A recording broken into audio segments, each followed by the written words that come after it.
మనం కూడా సన్నిధికి వస్తున్నాం, ఉపయోగం లేకుండా జీవిస్తున్నాం. దేవుని సన్నిధిలో పనిముట్టుగా వాడబడడం లేదు. ప్రార్థించే తలాంతు నీకు ఇచ్చాడు దేవుడు, పరిచయం చేసే తలాంతు ఇచ్చాడు, కానీ చేస్తున్నావా? లేదు. ప్రార్థిస్తున్నావా? లేదు. దొంగలిస్తున్నావు సమయాన్ని.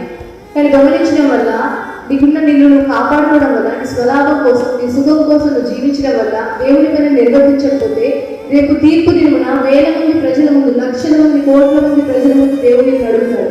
ఏం సమాధానం చెప్తావు? ప్రభువా, నీ కోసం నేను ఈ పరిచయం చేశాను, నేను చప్పట్లు కొట్టాను, నేను పాడాను, నేను స్తుతించాను, నీ కొరకు నేను ఒక ఆత్మలను రక్షించాను అని చెప్పినప్పుడు దేవుడు ఏమంటాడు తెలుసా? బలా నమ్మకమైన దాసుగా, నా పని నువ్వు నిర్వర్తించావు, ఇదిగో రా, నా ఇంట్లో పాల్గొను, ఇదిగో పరలోక రాజ్యం నీ కొరకు ఎదురు చూస్తుంది అంటే. అదే నువ్వు సోమర్పంగా జీవిస్తూ ఇంకా ఈ లోకంలో క్రైస్తవుడు అని పేరు చెప్పుకొని పేరుకు మాత్రమే క్రైస్తవుడిగా జీవిస్తే ఏమవుతుందో తెలుసా?